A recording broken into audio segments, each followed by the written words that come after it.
ओम नमो भगवते वासुदेवाय नमः। श्रीमद् भागवत पुराण की कथाओं को आगे बढ़ाते हुए आज की कथा का आरंभ हम अथर्ववेद की शाखाएं और पुराणों के लक्षण अध्याय से करेंगे।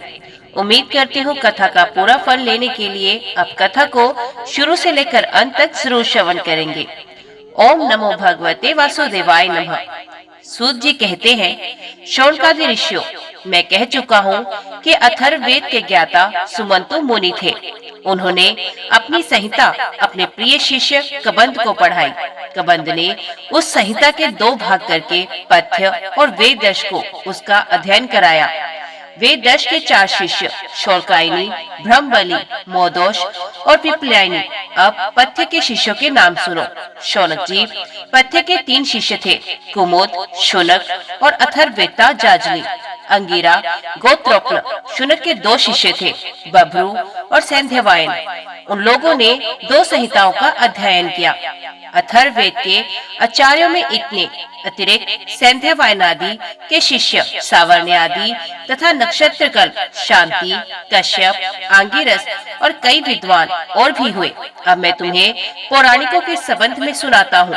शौनक जी पुराणों के 6 आचार्य प्रसिद्ध हैं, त्रयारुणी, कश्यप, सावर्णी, अकृतवर्ण, वैशंपायन और हारे। इन लोगों ने मेरे पिताजी से एक एक पुराण संहिता पढ़ी थी और मेरे पिताजी ने स्वयं भगवान व्यास से उन संहिताओं का अध्ययन किया था। मैंने उन 6 आचार्यों से सभी संहिताओं का अध्ययन किया था। उन 6 संहिताओं के अतिरिक्त और भी 4 मूल संहिताएं थी। उन्हें भी कश्यप, सावर्णी, परशुराम जी के शिष्य अकृतवर्ण और उन सब के साथ मैंने व्यास जी के शिष्य श्री रोमहर्षण जी से, जो मेरे पिता थे, अध्ययन किया था। शौनक जी महर्षियों ने वेद और शास्त्रों के अनुसार पुराणों के लक्षण बताए हैं। अब तुम स्वस्थ होकर सावधानी से उनका वर्णन सुनो। शौनक जी पुराणों के पारदर्शी विद्वान बतलाते हैं कि पुराणों के 10 लक्षण हैं: विश्वसर्ग, विसर्ग, वृत्ति, रक्षा, मनवंतर, वंश, वंशरचित, संस्था, हेतु और अप्राश्य। कोई कोई आचार्य पुराणों के 5 ही लक्षण मानते हैं। दोनों ही बातें ठीक हैं, क्योंकि महापुराणों में 10 लक्षण होते हैं और छोटे पुराणों में 5। विस्तार करके 10 बताए हैं और संक्षेप करके 5। अब इनके लक्षण सुनो। जब मूल प्रकृति में लीन गुण शुद्ध होते हैं तब महतत्व की उत्पत्ति होती है। महतत्व से तामस, राजस और सात्विक 3 प्रकार के अहंकार बनते हैं। त्रिविध अहंकार से ही पंच तन्मात्रा, इंद्रिय और विषयों की उत्पत्ति होती है। इसी उत्पत्ति क्रम का नाम सृग है। परमेश्वर के अनुग्रह से सृष्टि का सामर्थ्य प्राप्त करके महतत्व आदि पूर्व कर्मों के अनुसार अच्छी और बुरी वासनाओं की प्रधानता से जो ये चराचर शरीरात्मक जीव की उत्पादि की सृष्टि करते हैं, एक बीज से दूसरे बीज के समान, इसी को विसर्ग कहते हैं। चर प्राणियों की अचर पदार्थ वृत्ति अर्थात जीवन निर्वाह की सामग्री है।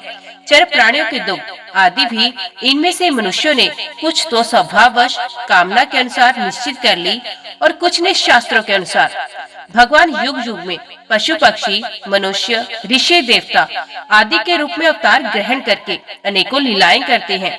इन्हीं अवतारों में वे वेद धर्म के विरोधियों का संहार भी करते हैं। उनकी ये अवतार लीला विश्व की रक्षा के लिए ही होती है, इसलिए उनका नाम रक्षा है। मनु देवता, मनुपुत्र, इंद्र, सप्तऋषि और भगवान के अंश अवतार, इन्हीं 6 बातों की विशेषता से युक्त समय को मनवंतर कहते हैं। ब्रह्मा जी से जितने राजाओं की सृष्टि हुई है, उनकी भूत, भविष्य और वर्तमान कालीन संतान परंपरा को वंश कहते हैं। उन राजाओं के तथा उनके वंशधरों के चरित्र का नाम वंशानुचरित है। इस विश्व ब्रह्मांड का स्वभाव से ही प्रलय हो जाता है। उसके 4 भेद हैं: नैमित्तिक, प्राकृतिक, नित्य और आत्यंतिक। तत्वज्ञ विद्वानों ने इन्हीं को संस्था कहा है।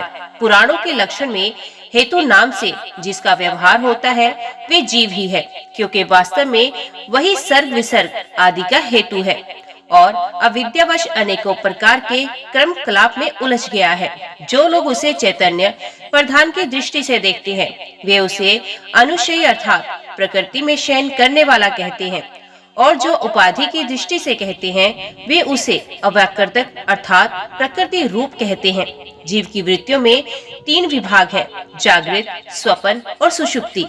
जो इन अवस्थाओं में इनके अभिमानी विश्व, तेजस और प्राज्ञ के माया में रूप में प्रतीत होता है और इन अवस्थाओं से परे तुरीय तत्व के रूप में भी लक्षित होता है, वही ब्रह्म है। उसी को यहाँ अप्रश्य शब्द से कहा गया है। नाम विशेष और रूप विशेष से युक्त पदार्थों पर विचार करें तो वे सत्ता मात्र वस्तु के रूप में सिद्ध होते हैं। उनकी विशेषताएं लुप्त हो जाती हैं। असल में वे सत्ता ही उन विशेषताओं के रूप में प्रतीत भी हो रही है और उनसे पृथक भी।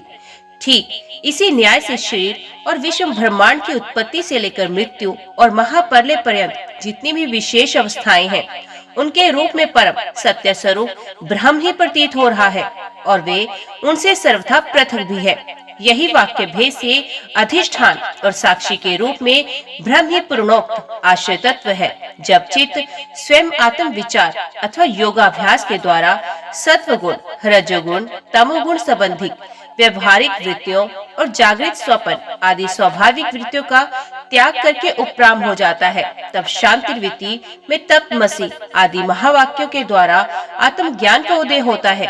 उस समय आत्मवेत्ता पुरुष अविद्या जनित कर्म वासना और कर्म प्रवृत्ति से निर्वृत्त हो जाता है। शौनकादि ऋषियों, पुरातत्ववेत्ता, ऐतिहासिक विद्वानों ने इन्हीं लक्षणों के द्वारा पुराणों की ये पहचान बताई है। ऐसे लक्षणों से युक्त छोटे छोटे 18 पुराण हैं। उनके नाम ये हैं: ब्रह्म पुराण, पद्म पुराण, विष्णु पुराण, शिव पुराण, लिंग पुराण, गरुड़ पुराण, नारद पुराण, भागवत पुराण, अग्नि पुराण, सकंद पुराण, भविष्य पुराण, ब्रह्म वैवर्त पुराण, मार्कंड्य पुराण, वामन पुराण, वराह पुराण, मत्स्य पुराण, कूर्म पुराण और ब्रह्मांड पुराण, ये 18 है। शौनक जी, व्यास जी की शिष्य परंपरा ने जिस प्रकार वेद संहिता और पुराण संहिताओं का अध्ययन, अध्यापन, विभाजन आदि किया, वे मैंने तुम्हें सुना दिया। ये प्रसंग सुनने और पढ़ने वालों के भ्रम तेज की अभिवृद्धि करता है। शौनक जी ने कहा, साधु शिरोमणि सूत जी, आप आयुष्मान हो। सचमुच आप वक्ताओं के सिरमौर हैं। जो लोग संसार के अपार अंधकार में भूल भटक रहे हैं, उन्हें आप वहाँ से निकालकर प्रकाश स्वरूप परमात्मा का साक्षात्कार करा देते हैं। आप कृपा करके हमारे एक प्रश्न का उत्तर दीजिए। लोग कहते हैं मृकंड ऋषि के पुत्र मार्कंडेय ऋषि चिरायु हैं और जिस समय परले ने सारे जगत को निगल लिया था, उस समय भी वे बचे रहे। परंतु सूत जी, वे तो इसी कल्प में हमारे ही वंश में उत्पन्न हुए एक श्रेष्ठ भृगुवंशी हैं और जहाँ तक हमें मालूम है, इस कल्प में अब तक प्राणियों का कोई प्रलय नहीं हुआ। ऐसी स्थिति में ये बात कैसे सत्य हो सकती है कि जिस समय सारी पृथ्वी प्रलयकालीन समुद्र में डूबी हुई थी, उस समय मार्कंडेय जी उसमें डूब उतर रहे थे और उन्होंने अक्षय वट के पत्ते के दोनों में अत्यंत अद्भुत और सोए हुए बाल मुकुंद का दर्शन किया। सूत जी, हमारे मन में बड़ा संदेह है और इस बात को जानने की बड़ी उत्कंठा है। आप बड़े योगी हैं, पौराणिकों में सम्मानित हैं। आप कृपा करके हमारा ये संदेह मिटा दीजिए। सूत जी कहते हैं, शौनक जी, आप बड़े सुंदर प्रश्न करते हैं, इसलिए इससे लोगों का भ्रम मिट जाएगा। और सबसे बड़ी बात तो ये है कि इस कथा में भगवान नारायण की महिमा है। जो इसका गान करता है, उसके सारी कलिमल नष्ट हो जाते हैं। शौनक जी, मार्कंडेय ऋषि ने अपने पुत्र मार्कंडेय के सभी संस्कार समय समय पर किए। मार्कंडेय जी विधि पूर्वक वेदों का अध्ययन करके तपस्या और स्वाध्याय से संपन्न हो गए थे। उन्होंने आजीवन ब्रह्मचर्य का व्रत ले रखा था, शांत भाव से रहते थे, सर पर जटाएं बढ़ा रखी थी, वृक्षों की शाल का ही वस्त्र पहनते थे। वे अपने हाथों में कमंडलू और दंड धारण करते, शरीर पर यज्ञोपवीत और मेखला शोभायमान रहती। काले मृग का चरम, रुद्राक्ष माला और कुश, यही उनकी पूंजी थी। ये सब उन्होंने अपने आजीवन ब्रह्मचर्य व्रत की पूर्ति के लिए ही ग्रहण किया था। वे सायंकाल और प्रातःकाल अग्निहोत्र, सूर्य स्थान, गुरु वंदन, ब्राह्मण सत्कार, मानस पूजा और मैं परमात्मा का स्वरूप ही हूँ, इस प्रकार की भावना आदि के द्वारा भगवान की आराधना करते थे। शांत प्रात भिक्षा लाकर गुरुदेव के चरणों में निवेदन कर देते और मौन हो जाते। गुरुजी की आज्ञा होती तो एक बार खा लेते, अन्यथा उपवास कर जाते। मार्कंडेय जी ने इस प्रकार तपस्या और स्वाध्याय में तत्पर रहकर करोड़ों वर्षों तक भगवान की आराधना की और इस प्रकार उस मृत्यु पर भी विजय पाली, जिसको जीतना बड़े बड़े योगियों के लिए भी कठिन है। मार्कंडे जी की मृत्यु विजय को देखकर ब्रह्मा, भृगु, शंकर, दक्ष प्रजापति, ब्रह्मा जी के अन्यान्य पुत्र तथा मनुष्य, देवता, पितृ एवं अन्य सभी प्राणी अत्यंत विस्मित हो गए। आजीवन ब्रह्मचर्य व्रतधारी एवं योगी मार्कंडे जी इस प्रकार तपस्या, स्वाध्याय और संयम आदि के द्वारा अविद्या आदि सारे कलेशों को मिटाकर शुद्ध अंतकरण से इंद्रियातीत परमात्मा का ध्यान करने लगे। योगी मार्कंडे जी महायोग के द्वारा अपना चित्त भगवान के स्वरूप में जोड़ते रहे। इस प्रकार साधन करते करते बहुत समय 6 मनवंतर व्यतीत हो गए। ब्राह्मण इस 7वें मनवंतर में जब इंद्र को इस बात का पता चला, तब तो वे उनकी तपस्या से शंकित और भयभीत हो गए। इसलिए उनकी तपस्या में विघ्न डालना आरंभ कर दिया। शौनक जी, इंद्र ने मार्कंडे जी की तपस्या में विघ्न डालने के लिए उनके आश्रम पर गंधर्व, अप्सराएं, काम, वसंत, मल्यानिल, लोभ और मद्र को भेजा। भगवान वे सब उनकी आज्ञा के अनुसार उनके आश्रम पर गए। मार्कंडे जी का आश्रम हिमालय के उत्तर की ओर है। वहाँ पुष्पभद्रा नाम की नदी बहती है और उसके पास ही चित्रा नाम की एक शिला है। शौनक जी, मार्कंडे जी का आश्रम बड़ा ही पवित्र है। चारों ओर हरे भरे पवित्र वृक्षों की पंक्तियां हैं। उन पर लताएं लहलहाती रहती हैं। वृक्षों के झुरमुट में स्थान स्थान पर पुण्य आत्मा ऋषिगण निवास करते हैं और बड़े ही पवित्र एवं निर्मल जल से भरे जलाशय सब ऋतुओं में से एक से ही रहते हैं। कहीं मत वाले भोरे अपनी संगीतमय गुंजार से लोगों का मन आकर्षित करते रहते हैं, तो कहीं मत वाले कोकिल पंचम स्वर में कुहू कुहू करते हैं। कहीं मतवाले मोर अपने पंख फैलाकर कलापूर्ण नृत्य करते हैं, तो कहीं अन्य मतवाले पक्षियों का झुंड खेलता रहता है। मार्कंडेय मुनि के ऐसे पवित्र आश्रम में इंद्र के भेजे हुए वायु ने प्रवेश किया। वहाँ उसने पहले शीतल झरनों की नन्ही नन्ही फुइयां संग्रह की। इसके बाद सुगंधित पुष्पों का आलिंगन किया और फिर काम भाव को उत्तेजित करते हुए धीरे धीरे बहने लगा। कामदेव के प्यारे सखा वसंत ने भी अपनी माया फैलाई। संध्या का समय था।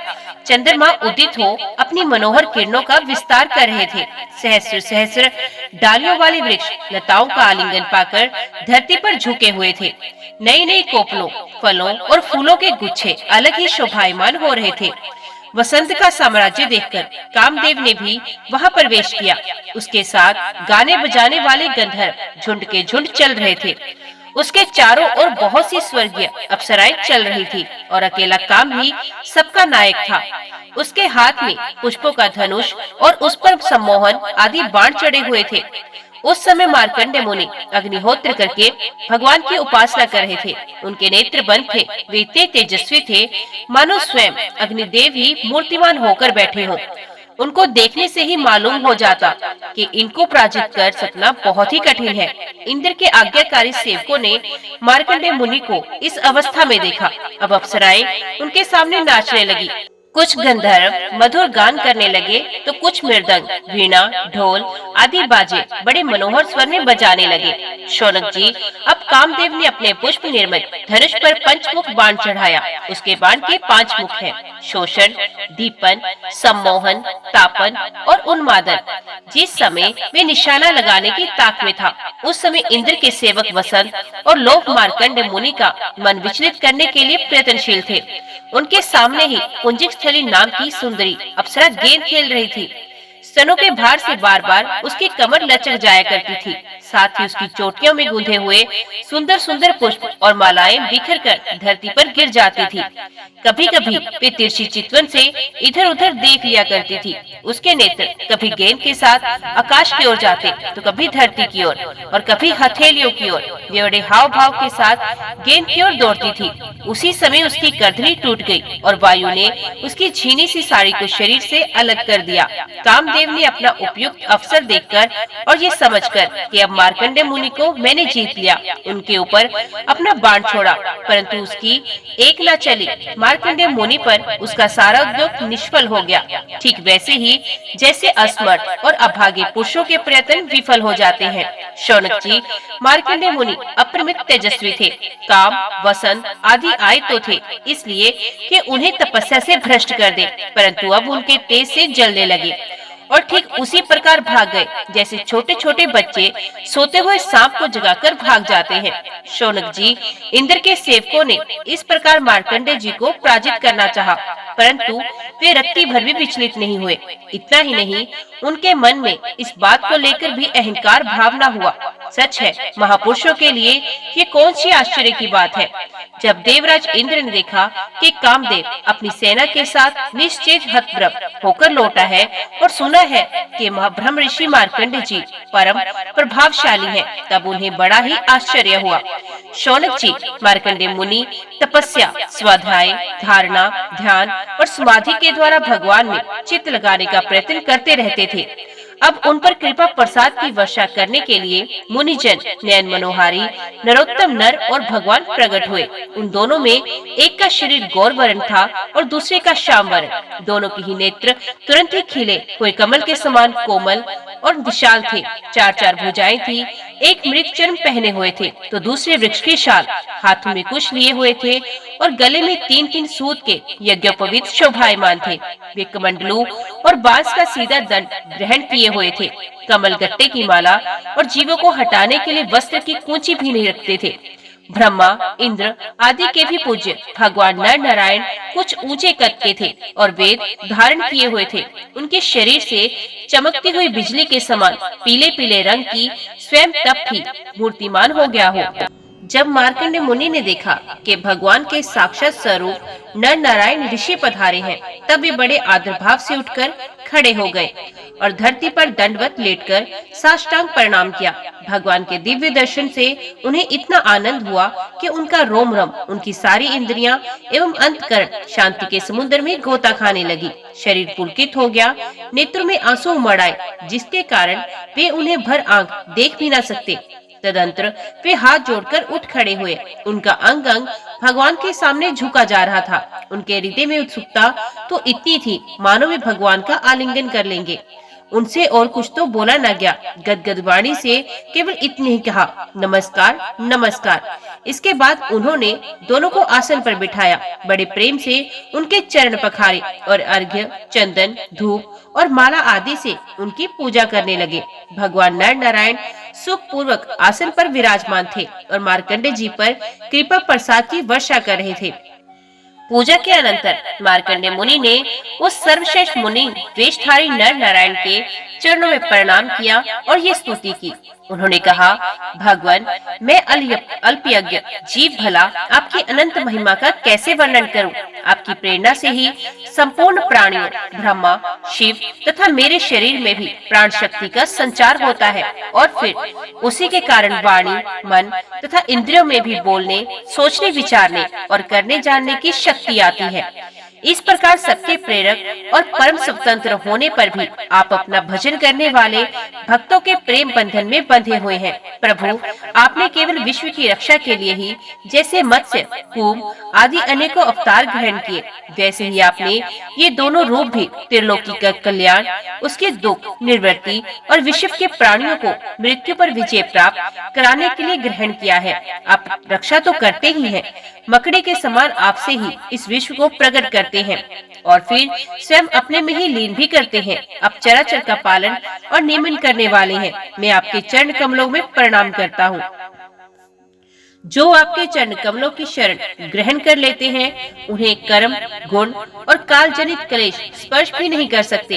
वेद के मर्मज्ञ ऋषि मुनि आपकी प्राप्ति के लिए निरंतर आपका स्तवन, वंदन, पूजन और ध्यान किया करते हैं। प्रभु, जीव के चारों ओर भय ही भय का बोलबाला है, औरों की तो बात ही क्या। आपके काल रूप से स्वयं ब्रह्मा भी अत्यंत भयभीत रहते हैं, क्योंकि उनकी आयु भी सीमित है, केवल 2 प्रार्थ की है। फिर उनके बनाए हुए भौतिक शरीर वाले प्राणियों के संबंध में तो कहना ही क्या। ऐसी अवस्था में आपके चरण कमलों की शरण ग्रहण करने के अतिरिक्त और कोई भी परम कल्याण तथा सुख शांति का उपाय हमारी समझ में नहीं आता, क्योंकि आप स्वयं ही मोक्ष स्वरूप है। भगवान, आप समस्त जीवों के परम गुरु, सबसे श्रेष्ठ और सत्य ज्ञान स्वरूप है। इसलिए आत्म स्वरूप को ढक देने वाले देह गेह आदि निष्फल, असत्य, नाशवान और प्रतीत मात्र पदार्थों को त्याग कर मैं आपके चरण कमलों की ही शरण ग्रहण करता हूँ। कोई भी प्राणी यदि आपके शरण ग्रहण कर लेता है तो वे उससे अपने सारे अभीष्ट पदार्थ प्राप्त कर लेता है। जीवों के परम सुहृद प्रभु, यद्यपि सत्व, रज और तम ये तीनों गुण आपकी मूर्ति हैं। इन्हीं के द्वारा आप जगत की उत्पत्ति, स्थिति, लय आदि अनेकों मायामय लीलाएं करते हैं। फिर भी आपकी सत्व गुणमयी मूर्ति ही जीवों को शांति प्रदान करती है। रजोगुणी और तमोगुणी मूर्तियों से जीव को शांति नहीं मिल सकती। उनसे तो दुख, मोह और भय की वृद्धि ही होती है। भगवान, इसलिए बुद्धिमान पुरुष आपकी और आपके भक्तों की परम प्रिय एवं शुद्ध मूर्ति नर नारायण की ही उपासना करते हैं। पांचरात्र सिद्धांत के अनुयायी विशुद्ध सत्व को ही आपका श्री गृह मानते हैं। उसी की उपासना से आपके नित्य धाम वैकुंठ की प्राप्ति होती है। उस धाम की ये विलक्षणता है कि वे लोग होने पर भी सर्वथा भय रहित और भोग युक्त होने पर भी आत्मानंद से परिपूर्ण है। वे रजोगुण और तमोगुण को आपकी मूर्ति स्वीकार नहीं करते। भगवान, आप अंतर्यामी, सर्वव्यापक, सर्वस्वरूप, जगत गुरु, परमाराध्य और शुद्ध स्वरूप है। समस्त लौकिक और वैदिक वाणी आपके अधीन है। आप ही वेद मार्ग के प्रवर्तक हैं। मैं आपके इस युगल स्वरूप को नरोत्तम नर और ऋषिवर नारायण को नमस्कार करता हूँ। आप यद्यपि प्रत्येक जीव की इंद्रियों तथा उनके विषयों में, प्राणों में तथा हृदय में भी विद्यमान है, तो भी आपकी माया से जीव की बुद्धि इतनी मोहित हो जाती है, ढक जाती है कि वे निष्फल और झूठी इंद्रियों के जाल में फंसकर आपकी झांकी से वंचित हो जाता है। किंतु सारे जगत के गुरु तो आप ही हैं। इसलिए पहले अज्ञानी होने पर भी जब आपकी कृपा से उसे आपके ज्ञान भंडार वेदों की प्राप्ति होती है, तब वे आपके साक्षात दर्शन करता है। प्रभु, वेद में आपका साक्षात्कार कराने वाला वह ज्ञान पूर्ण रूप से विद्यमान है जो आपके स्वरूप का रहस्य प्रकट करता है। ब्रह्मा आदि बड़े बड़े प्रतिभाशाली मनीषी उसे प्राप्त करने का यत्न करते रहने पर भी मोह में पड़ते हैं। आप भी ऐसे लीला विहारी हैं कि विभिन्न मत वाले आपके संबंध में जैसा सोचते हैं वैसा ही शील स्वभाव और रूप ग्रहण करके आप उनके सामने प्रकट होते हैं। वास्तव में आप देह आदि समस्त उपाधियों में छिपे हुए विशुद्ध विज्ञान घन ही हैं। हे पुरुषोत्तम, मैं आपकी वंदना करता हूँ। सूत जी कहते हैं, जब ज्ञान संपन्न मार्कंडेय जी मुनि ने इस प्रकार स्तुति की, तब भगवान नर नारायण ने प्रसन्न होकर मार्कंडेय जी से कहा। भगवान नारायण ने कहा, सम्मान्य ब्रह्म ऋषि शिरोमणि, तुम चित्त की एकाग्रता, तपस्या, स्वाध्याय, संयम और मेरी अनन्य भक्ति से सिद्ध हो गए हो। तुम्हारे इस आजीवन ब्रह्मचर्य व्रत की निष्ठा देखकर हम तुम पर बहुत ही प्रसन्न हैं। तुम्हारा कल्याण हो। मैं समस्त वर देने वालों का स्वामी हूँ, इसलिए तुम अपना अभीष्ट वर मुझसे मांग सकते हो। मार्कंडेय मुनि ने कहा, देव दिवेश शरणागत भयहारी अच्युत, आपकी जय हो, आपकी जय हो। हमारे लिए बस इतना ही वर पर्याप्त है कि आपने कृपा करके अपने मनोहर स्वरूप का दर्शन कराया। ब्रह्मा शंकर आदि देवगण योग साधना के द्वारा एकाग्र हुए मन से ही आपके परम सुंदर श्री कमलों का दर्शन प्राप्त करके कृतार्थ हो गए हैं। आज उन्हीं आपने मेरे नेत्रों के सामने प्रकट होकर मुझे धन्य बनाया है। पवित्र कीर्ति महानुभावों के शिरोमणि कमल नयन, फिर भी आपकी आज्ञा के अनुसार मैं आपसे वर मांगता हूँ। मैं आपकी वे माया देखना चाहता हूँ जिससे मोहित होकर सभी लोग और लोकपाल अद्वितीय वस्तु ब्रह्म में अनेकों प्रकार के भेद विभेद देखने लगते हैं।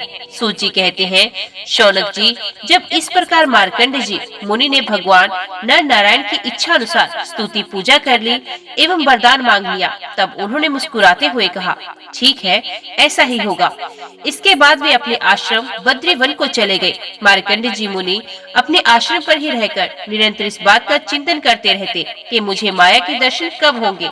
वे अग्नि, सूर्य, चंद्रमा, जल, पृथ्वी, वायु, आकाश एवं अंतकरण में और तो क्या सर्वत्र भगवान का ही दर्शन करते, मानसिक वस्तुओं से उनका पूजन करते।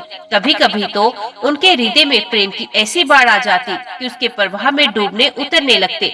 उन्हें इस बात की याद न रहती कि कब कहाँ किस प्रकार भगवान की पूजा करनी चाहिए। शौनक जी, एक दिन की बात है, संध्या के समय पुष्पभद्रा नदी के तट पर मार्कंडेय जी मुनि भगवान की उपासना में तन्मय हो रहे थे।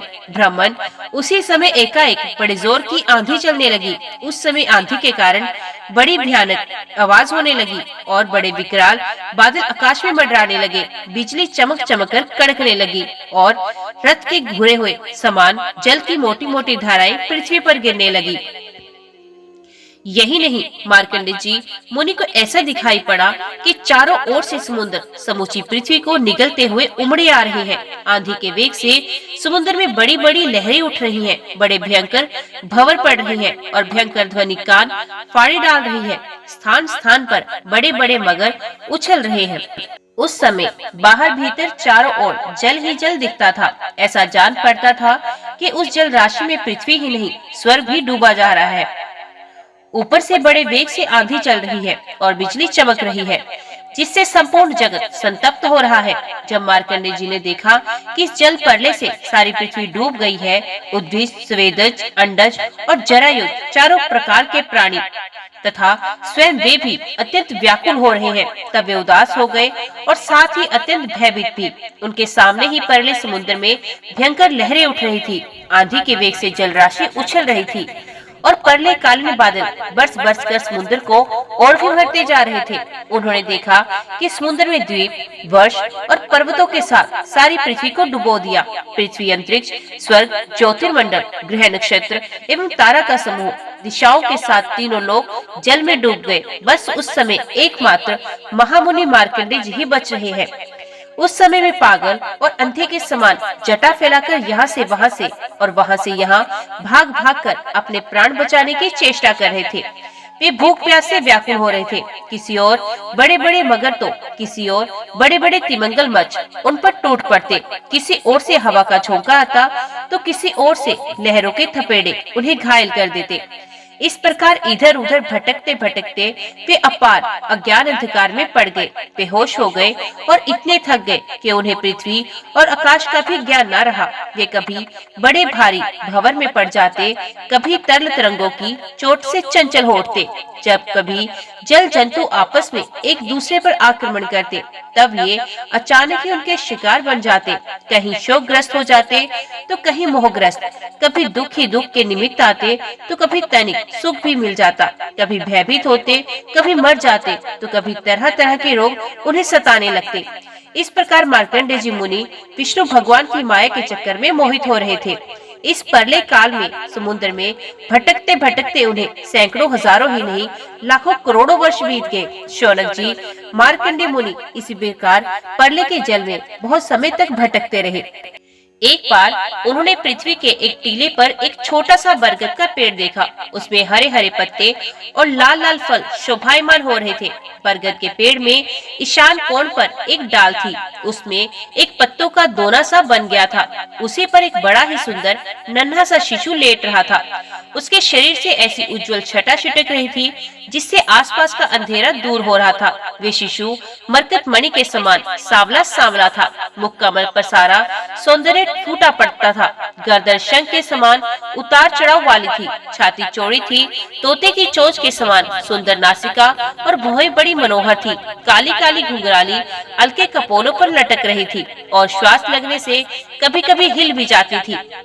शंख के समान घुमावदार कानों में अनार के लाल लाल फूल शोभायमान हो रहे थे। मूंगे के समान लाल लाल होठों की कांति से उनकी सुधामयी श्वेत मुस्कान कुछ लालिमा मिश्रित हो गई थी। नेत्रों के कोने कमल के भीतरी भाग के समान तनिक लाल लाल थे। मुस्कान और चितवन बरबस हृदय को पकड़ लेती थी। बड़ी गंभीर नाभि थी। छोटी सी तोंद पीपल के पत्ते के समान जान पड़ती और श्वास लेने के समय उस पर पड़ी हुई बले तथा नाभि भी हिल जाया करती। उन नन्हे नन्हे हाथों से बड़ी सुंदर सुंदर अंगुलियां थी।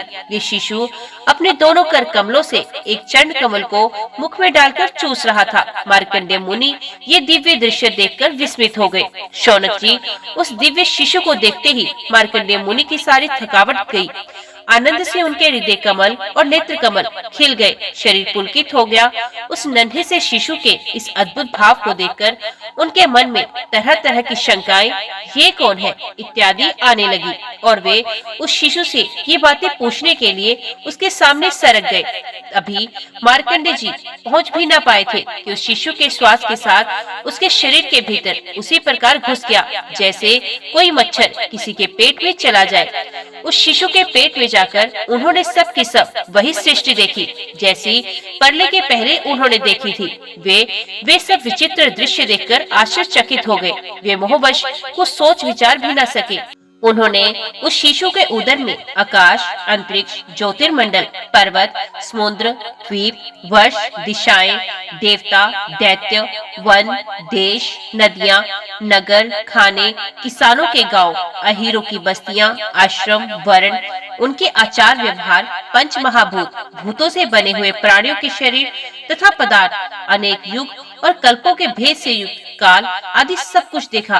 केवल इतना ही नहीं, जिन देशों, वस्तुओं और कालों के द्वारा जगत का व्यवहार संपन्न होता है, वे सब कुछ वहाँ विद्यमान था। कहाँ तक कहे, ये संपूर्ण विश्व न होने पर भी वहाँ सत्य के समान प्रतीत होते देखा। हिमालय पर्वत, वही पुष्पभद्रा नदी, उसके तट पर अपना आश्रम और वहाँ रहने वाले ऋषियों को भी मार्कंडे जी ने प्रत्यक्ष ही देखा। इस प्रकार संपूर्ण विश्व को देखते देखते ही वे उस दिव्य शिशु के श्वास के द्वारा ही बाहर आ गए और फिर प्रलय कालीन समुद्र में गिर पड़े। अब फिर उन्होंने देखा कि समुद्र के बीच में पृथ्वी के टीले पर वही बरगद का पेड़ ज्यों का त्यों विद्यमान है और उसके पत्ते के दोने में ही वे शिशु सोया हुआ है। उसके अधरों पर प्रेमामृत से परिपूर्ण मंद मंद मुस्कान है और अपने प्रेम पूर्ण चितवन से वे मार्कंडे जी की ओर देख रहा है। अब मार्कंडे जी मुनि इंद्रातीत भगवान को जो शिशु के रूप में क्रीड़ा कर रहे थे और नेत्रों के मार्ग से पहले ही हृदय में विराजमान हो चुके थे, आलिंगन करने के लिए बड़े श्रम और कठिनाई से आगे बढ़े। परंतु शौनक जी भगवान केवल योगियों के ही नहीं, स्वयं योग के भी स्वामी और सबके हृदय में छिपे रहने वाले हैं। अभी मार्कंडे जी मुनि उसके पास पहुंच भी न पाए थे कि वे तुरंत अंतर ध्यान हो गए। ठीक वैसे ही जैसे अभागे और असमर्थ पुरुषों के परिश्रम का पता नहीं चलता कि वे फल दिए बिना ही क्या हो गया। शौनक जी उस शिशु के अंतर ध्यान होते ही वे बरगद का वृक्ष तथा प्रलय कालीन दृश्य एवं जल भी तत्काल लीन हो गया और मार्कंडेय मुनि ने देखा, मैं तो पहले के समान ही अपने आश्रम में बैठा हुआ हूँ। ओम नमो भगवते वासुदेवाय नमः। आज की वीडियो में इतना ही। उम्मीद करती हूँ वीडियो आपको पसंद आई होगी। वीडियो पसंद आई हो तो वीडियो को लाइक और चैनल को सब्सक्राइब जरूर कीजिएगा।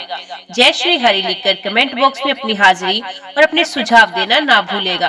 तो मिलते हैं अगले अध्याय अगली कथा के साथ। तब तक के लिए देखते व सुनते रहिए। जय मां कंजक, जय माता दी।